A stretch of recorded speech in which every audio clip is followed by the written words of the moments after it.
Por onde anda aquele crente? Por onde anda o apóstolo Oriel de Jesus, líder da Igreja do Avivamento Mundial em Boston. Aqui o Espírito tem liberdade, não temos protocolo. Deixa o Espírito de Deus tocar, dirigir, falar, operar, batizar, renovar, te encher. Estaria seu tão poderoso ministério falido? E a sua saúde estaria debilitada?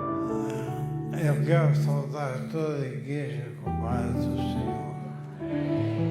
Quem já era crente no início dos anos 2000, de certo lembra de uma igreja brasileira nos Estados Unidos que se tornou conhecida com aquilo que seria um poderoso avivamento, a Assembleia de Deus em Boston, a Igreja do Avivamento Mundial. Seja pelo programa Cristo Vencedor, transmitido na TV, ou pelos VHS de pregações que se espalharam no Brasil, os cultos ali gravados naquela igreja de paredes de carpete azul eram muito desejados, pois parecia promover um ambiente de muita unção.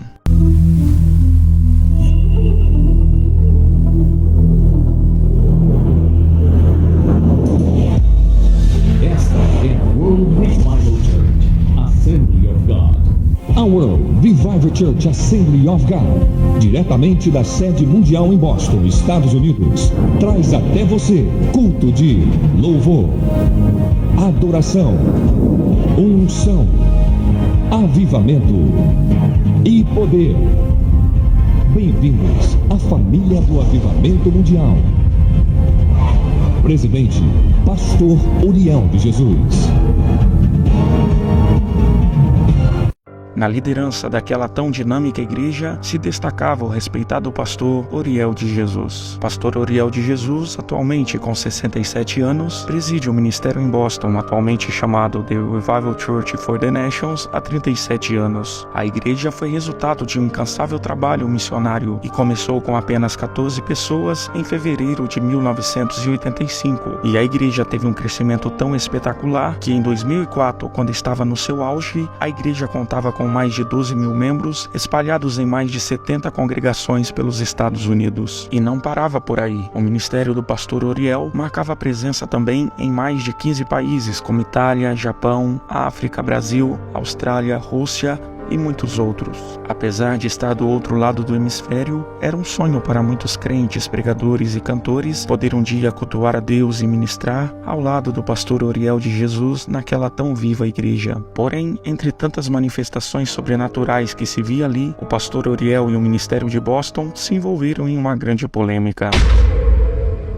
Uma das coisas que o pastor Oriel de Jesus apresentava como segredo do avivamento que sua igreja vivia era o preço que ele pagava diante de Deus, vivendo uma profunda vida de oração, jejum e poder do Espírito Santo. Ele chegou a jejuar por 30 dias, registrando esse processo em fotos, lançando posteriormente o livro O Jejum que Agrada a Deus. Em consequência desse preço pago, o pastor era chamado de amigo íntimo de Deus e que vivia debaixo de uma grande autoridade profética. E tal intimidade com Deus o levava a frequentes visitas ao paraíso em arrebatamento de sentidos. E foi como resultado dessas constantes visitas ao céu, em supostas conversas cara a cara com o Todo-Poderoso, que o pastor Oriel apresentou aquilo que se transformaria em um dos maiores escândalos envolvendo o nome do pastor e da Assembleia de Deus em Boston. No dia 23 de agosto de 2003, o pastor Oriel de Jesus lançou o livro O Triunfo Eterno da Igreja. O livro teria sido entregue de maneira sobrenatural ao pastor Oriel e a um grupo de oração formado por 15 pessoas entre outubro de 2002 e fevereiro de 2003, quando, em êxtase espiritual e arrebatamento de sentidos, eles realizaram um trabalho de tradução em um ambiente no céu chamado Sala das Escrituras. Mas tudo teria começado em 14 de setembro de 2001, quando o grupo estava em oração e viu os céus abertos, e o pastor Oriel participou em uma reunião com a própria Trindade. O lançamento do livro trouxe a promessa de apresentar ali quais eram as revelações seladas pelo profeta Daniel, as revelações das coisas inefáveis guardadas em segredos por Paulo e as revelações do livrinho comido pelo apóstolo João em Apocalipse, e que o livro traria receita para um grande avivamento mundial na hora do fim. Tampouco o livro foi lançado e autoridades teológicas da Assembleia de Deus, que já refutavam alguns movimentos estranhos da igreja de Boston, como as frequentes manifestações e visitas de anjos e manás invisíveis que caíam dos céus com diversos sabores que os crentes crentes comiam nos cultos, repudiaram o livro mostrando as controvérsias teológicas da obra e as diversas heresias do texto, nomeando o livro como uma verdadeira blasfêmia e uma fantasia escatológica. Entre as controvérsias do livro, a que mais chamou a atenção foi a reunião da Trindade em que o Pai dizia a Jesus que a igreja estava falhando em sua missão e que era hora de tirar a igreja da terra. E Jesus aparecia na visão com um olhar de preocupação e estava calado. Diante das palavras do Pai, o Espírito Santo intercedeu por mais uma oportunidade e foi nesse momento que o pastor Uriel de Jesus se apresentou, dizendo que estava disposto a pagar o preço necessário para um despertamento na igreja e um grande avivamento na terra. E assim Deus o teria levantado e dado a ele a revelação do livro. Na época, isso se tornou uma grande piada na igreja, em que muitos diziam que Uriel era a quarta pessoa da Trindade e o homem que impediu que o arrebatamento da igreja acontecesse. Tamanha foi a polêmica e o repúdio do livro lançado que o pastor Uriel foi excluído das convenções da Assembleias de Deus. O dia do lançamento no livro, na igreja em Boston, foi acompanhado de muita extravagância pelo caicai de quem tocava no livro. Confira um trecho deste dia.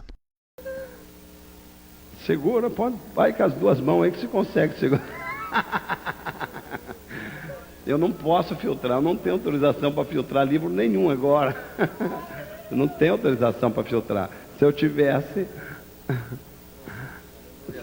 já faria. Materializada a sua bênção, a sua recompensa aí também. Segura ele. Mas eu vou deixar na sua mão aí, daqui a pouco você consegue ler e se levantar. O tempo passou e o pastor, que também é pai da cantora Elaine de Jesus, continuou com seu trabalho nos Estados Unidos e anualmente marcava presença como pregador oficial dos Gideões, mas nunca mais perdeu o estigma causado por causa do livro. Além disso, o pastor sofreu duros golpes ministeriais, quando centenas de pastores não aceitaram mais ser presididos por ele e se desvincularam da sede em Boston, além de tomarem o patrimônio que seria da igreja de Uriel, levando assim o ministério a uma grande crise financeira. E se um dia ele presidia um grande império, com centenas de igrejas espalhadas pelo mundo e pastoreava um templo com capacidade para quase 5.000 pessoas, hoje o ministério se limita a pouco mais de 20 congregações apenas na América e em Portugal, uma queda de mais de 70% do que era o seu grande ministério. Dizem que o prejuízo financeiro do ministério é tão grande que o pastor Uriel estaria vendendo a sua grande mansão para sanar dívidas da igreja e também tratar da sua debilitada saúde. Se não bastasse o prejuízo ministerial que sofreu, o apóstolo também sofreu um grande prejuízo em sua saúde. Embora não tenha sido noticiado, mas em 2014, o apóstolo Uriel de Jesus sofreu um AVC que afetou a sua visão, fala e coordenação motora e o obrigou a se afastar por um tempo das atividades da igreja para cuidar da sua saúde com muitos tratamentos e fisioterapias. Mas até hoje, 8 anos depois deste mal, o pastor ainda enfrenta grandes dificuldades e limitações físicas. E é difícil imaginar que o pastor Uriel, que pregava a plenos pulmões, hoje mal consiga falar. Mas a sua família e a igreja celebra por ele ser um grande milagre vivo nas mãos de Deus. Veja a seguir um trecho de uma recente mensagem do pastor Uriel, onde, bastante prejudicado pelo AVC, se vê nitidamente que ele não é mais o mesmo. E deixe nos comentários a sua opinião. Seria a situação atual do apóstolo, a crise financeira, a perca de igrejas e de saúde e a impossibilidade de continuar pregando e profetizando como antes, uma colheita por trazer anátema para dentro da igreja de Jesus? Ou é ele um milagre de Deus, mas que apenas enfrentou ocasiões tristes da vida e que devemos sempre lembrar do legado de avivamento que ele promoveu pelo seu trabalho? Que o Senhor continue abençoando o apóstolo Uriel de Jesus. Senhor Deus, glorioso Pai, pedimos que o Senhor abençoe todos os que vão ser consagrados. Saúda eles com a graça que para o Senhor é comum, por causa da sua santidade. Espírito de Deus, vem sobre os teus filhos e tuas filhas. Batiza com o Espírito Santo